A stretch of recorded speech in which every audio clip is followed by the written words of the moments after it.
नमस्कार मित्रों, RVIS PCS classes में आप सभी का हार्दिक स्वागत है। आज हम कला संस्कृति विषय पर चर्चा करेंगे।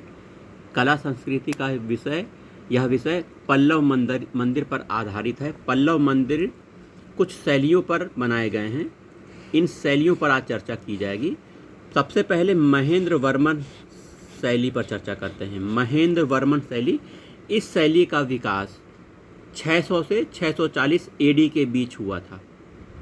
इस शैली के मंदिरों को मंडप कहा जाता। क्या कहा जाता है? मंडप कहा जाता है। ये सभी एकास्मक, मतलब एक ही पत्थर को काटकर बनाए गए हैं। एकास्मक हैं ये सभी मंदिर, एकास्मक हैं। मोनोलिथिक कहते हैं एकास्मक को, मोनोलिथिक।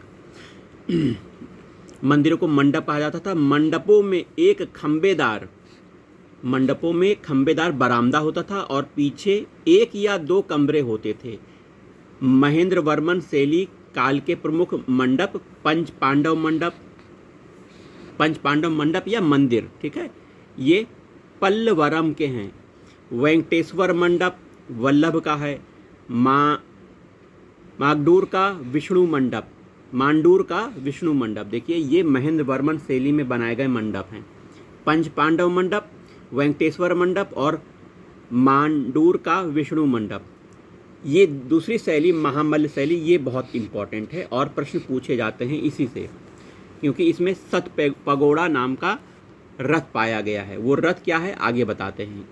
महामल्ल शैली इस काल की सबसे बड़ी उपलब्धि क्या है? एकास्मक रथों, एकास्मक माने एक ही पत्थर को काटकर बनाए गए रथों का निर्माण, जिसे सप्त पगोड़ा कहते हैं। परंतु इनकी संख्या 9 है। क्या है? ये 9 संख्या जो हैं उसमें द्रौपदी रथ, धर्मराज रथ, नकुल रथ, सहदेव रथ, भीष्म रथ, अर्जुन रथ, गणेश, वहीं वलैया कुट्टायन रथ, ये देवी हैं। वलैया कुट्टायन एक देवी हैं, उनके नाम पर रथ बना है। उत्तरी पिडारी रथ, दक्षिणी पिडारी रथ।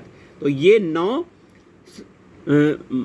संख्या है एकात्मक रथों की, जबकि इनको नाम दिया गया सत पगोड़ा, जो कि महामल्ल शैली के बने हुए हैं। अब इनमें थोड़ी विशेषता देख ले। द्रौपदी रथ की विशेषता क्या है? द्रौपदी रथ को छोड़कर से सभी रथ बुद्ध वास्तुकला से प्रभावित हैं।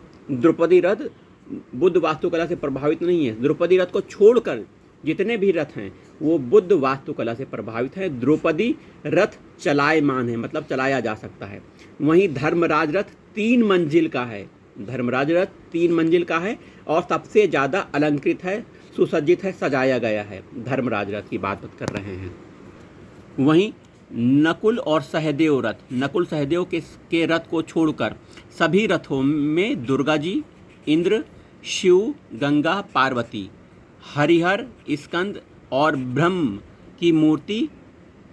की मूर्ति मिलती है। धर्मराज रथ की विशेषता है, धर्मराज रथ में नरसिंह वर्मन की मूर्ति मिलती है।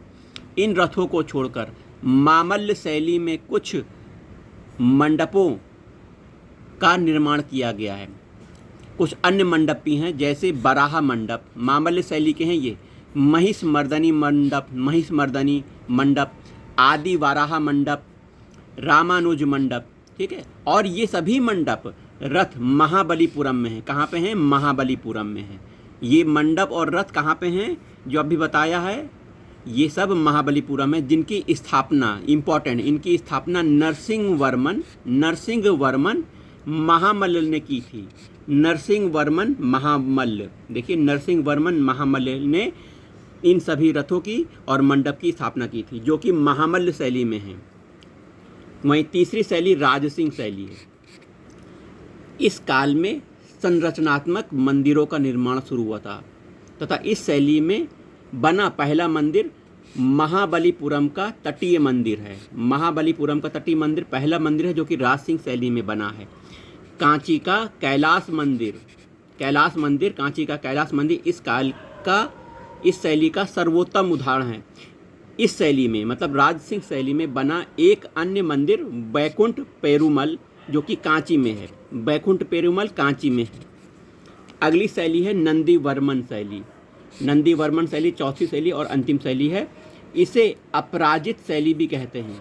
नंदीवर्मन शैली को अपराजित शैली के नाम से जाना जाता है। कांची का मुक्तेश्वर मंदिर, कांची का मुक्तेश्वर मंदिर इस शैली का, नंदीवर्मन शैली का प्रमुख मंदिर है।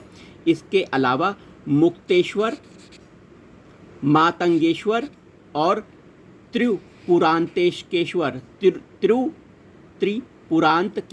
मंदिर, मुक्तेश्वर, मातंगेश्वर, त्रिपुरांतकेश्वर मंदिर कांची के प्रमुख मंदिर हैं। इसके अलावा